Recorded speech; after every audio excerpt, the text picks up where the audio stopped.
Apa kabar Bapak Ibu Saudara sekalian? Salam sejahtera dalam kasih Kristus. Tanpa terasa kita sudah berada di bulan Oktober. Tidak lama lagi kita akan merayakan Natal Yesus Kristus. Kali ini kita akan membahas pertanyaan MTPJ Gemim tanggal 20 sampai tanggal 26 Oktober tahun 2024.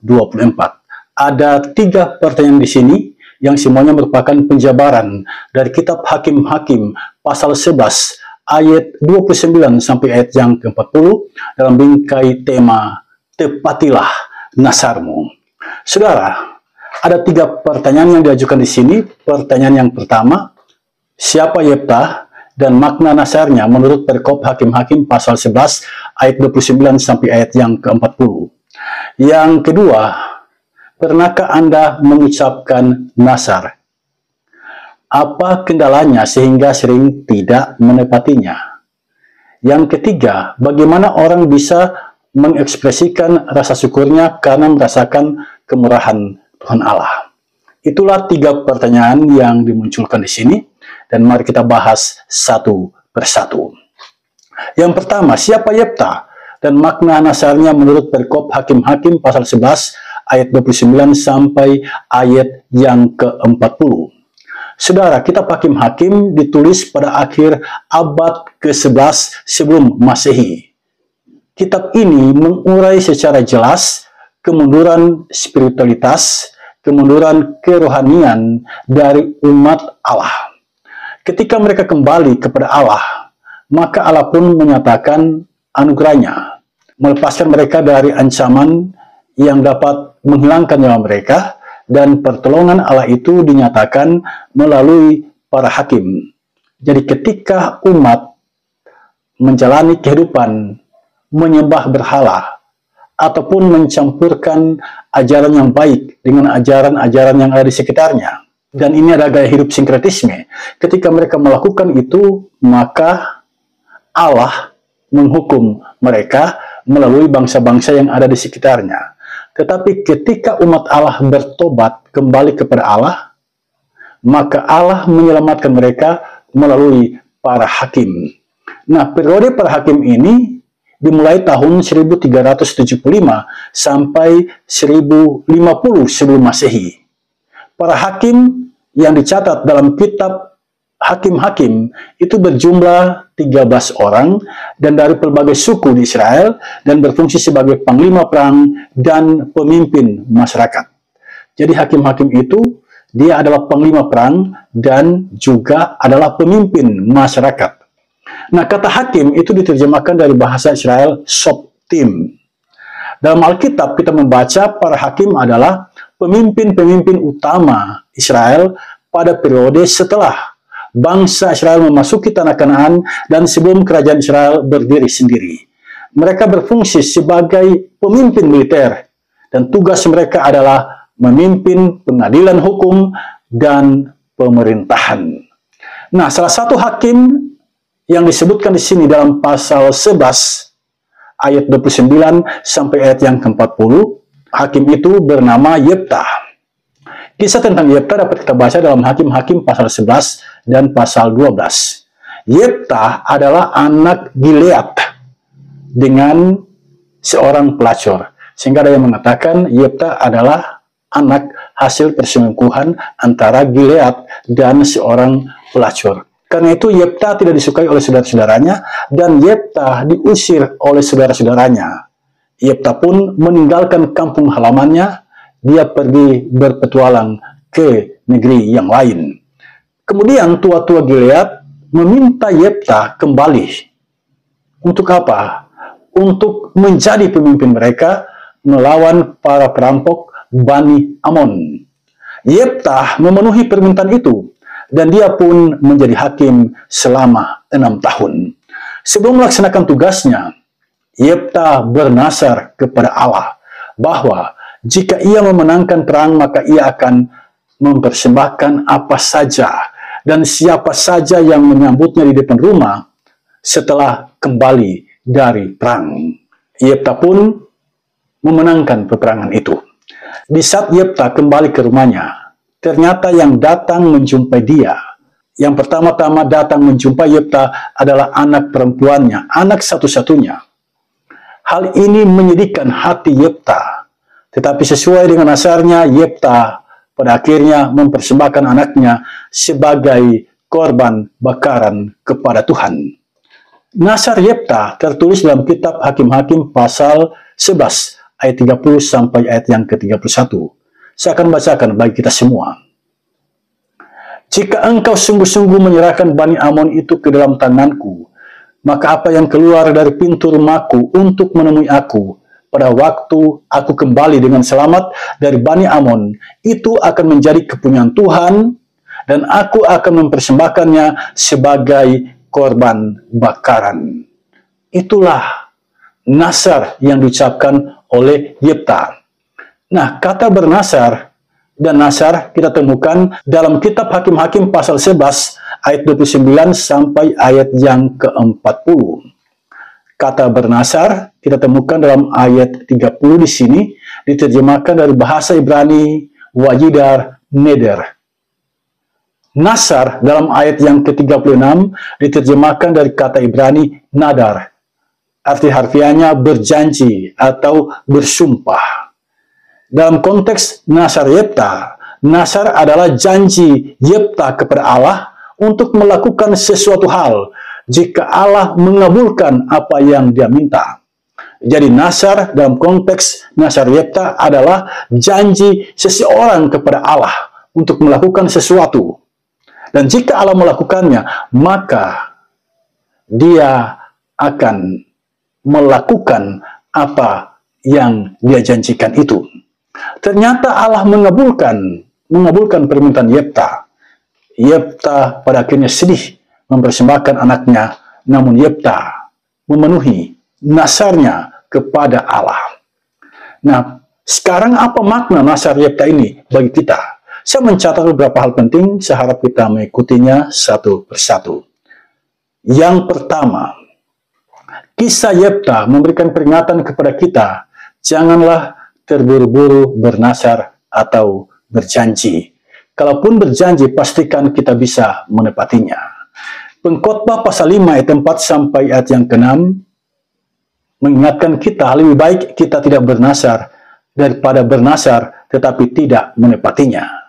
Jangan sampai mulut kita berdosa di hadapan Tuhan hanya karena kita tidak bisa menepati apa yang menjadi nasar kita. Yang kedua, bernasar merupakan janji yang sungguh-sungguh kepada Tuhan. Yefta mengajarkan kita kesungguhan dalam berjanji. Dalam kitab Hakim-Hakim pasal 11 ayat 29 sampai ayat yang ke-40, Yefta bernasar dan dia menepatinya.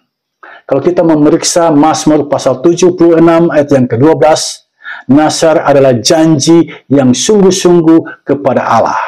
Jauh sebelum kitab Mazmur ditulis, tepatnya dalam Bilangan pasal 6 ayat 2, nasar itu dapat dilakukan dengan maksud menyerahkan diri kepada Allah. Ini menjadi motivasi bagi kita agar berpegang pada nasar yang kita sampaikan kepada Tuhan. Yang ketiga, nasar Yefta mengajarkan kita kebutuhan akan keselamatan. Yefta menghendaki keselamatan dalam peperangan dengan Bani Amon. Untuk itu dia bernasar. Ini merupakan tindakan iman bahwa keselamatan itu bersumber dari Tuhan. Nasar yang diucapkan oleh Yefta sesungguhnya dimotivasi oleh hal ini. Dia ingin selamat dalam peperangan dengan Bani Amon. Dan karena itu dia bernasar. Yang keempat, nasar Yefta menegaskan kepada kita, nasar harus ditepati, janji harus ditepati. Sekali bernasar, kita harus menepatinya. Demikianlah Bapak Ibu Saudara sekalian, jawaban saya untuk pertanyaan nomor 1. Dan sekarang mari kita masuk pada pertanyaan nomor 2. Pertanyaannya begini, pernahkah Anda mengucapkan nasar?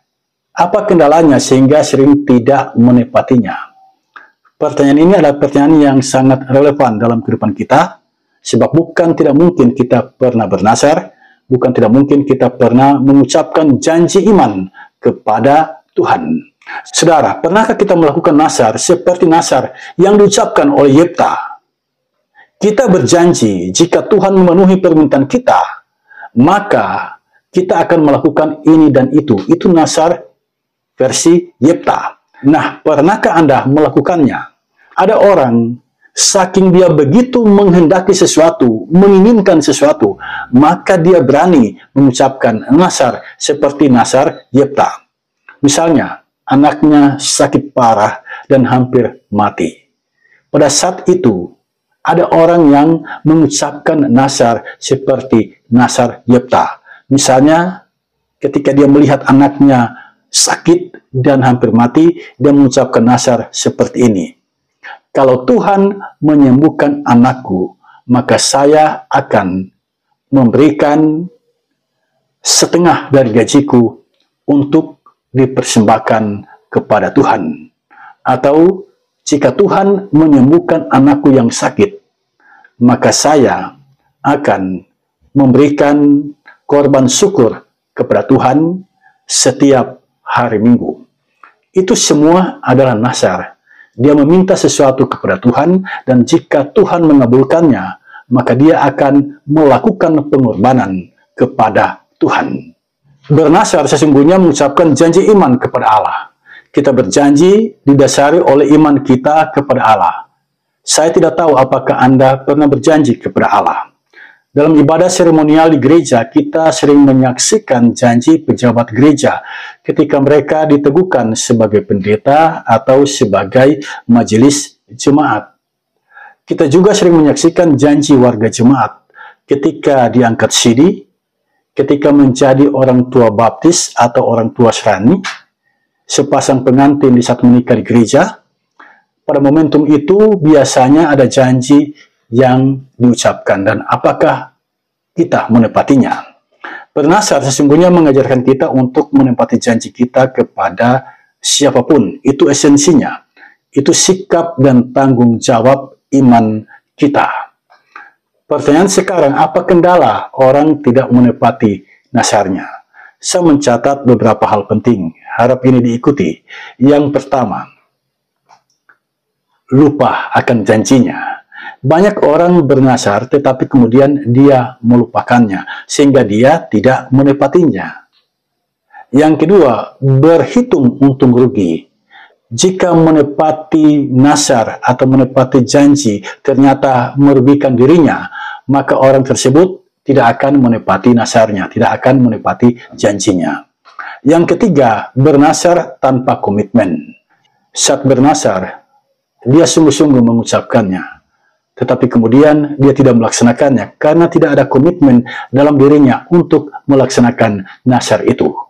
Itulah Bapak Ibu Saudara sekalian, jawaban yang boleh saya berikan untuk pertanyaan nomor 2. Dan sekarang mari kita masuk pada pertanyaan yang terakhir, pertanyaan nomor 3. Bagaimana orang bisa mengekspresikan rasa syukurnya karena merasakan kemurahan Tuhan Allah?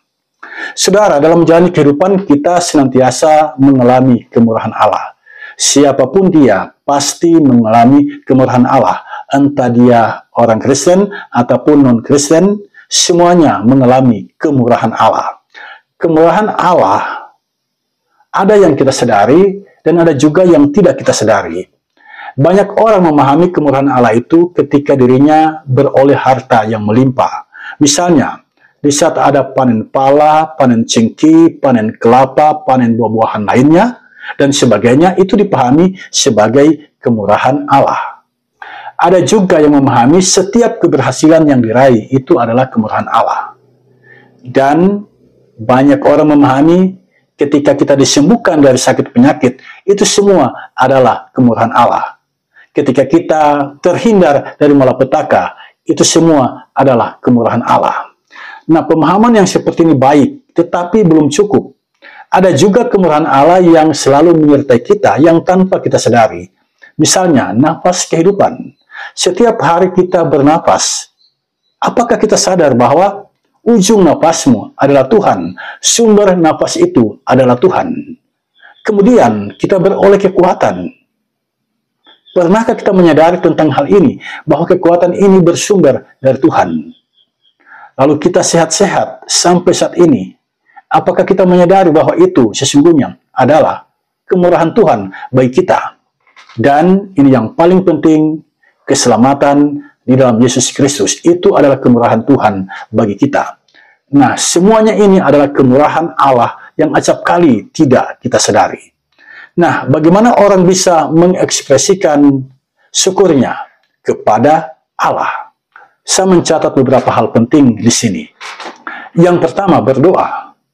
Ada orang ketika dia mau menyatakan syukurnya kepada Tuhan, dia mengambil sikap doa dan dia berdoa dengan sungguh-sungguh kepada Tuhan. Ketika anaknya sembuh dari sakit penyakit misalnya, dia langsung berdoa, berterima kasih kepada Tuhan, menyatakan syukur kepada Tuhan. Itu yang pertama. Yang kedua, memberikan persembahan syukur. Ini adalah ekspresi orang yang menyatakan syukur kepada Allah. Dia memberikan persembahan syukur. Misalnya, dia diberkati oleh Tuhan, cengkihnya menghasilkan buah yang sungguh luar biasa, maka dia mengambil sebagian dari hasil cengkih itu, dia persembahkan kepada Tuhan. Yang ketiga, berdiakonia. Di saat dia mengalami kebaikan Tuhan, kemurahan Tuhan, misalnya sukses dalam studi, ataupun sukses dalam pekerjaan, dia menyisihkan sebagian dari gajinya, dia berikan kepada orang-orang yang membutuhkannya. Itu ekspresi syukur dari yang bersangkutan. Yang keempat, menjadi aktivis gereja. Ada orang yang tidak punya uang yang banyak, ada orang yang tidak punya harta yang melimpah. Ketika dia mengalami kemurahan Tuhan, dia memberi dirinya menjadi aktivis gereja, menjadi orang-orang yang peduli dengan pelayanan di gereja ataupun membantu setiap aktivitas kegiatan di gereja. Yang kelima, menjadi donatur gereja atau memberikan beasiswa bagi siswa yang berasal dari keluarga yang kurang mampu.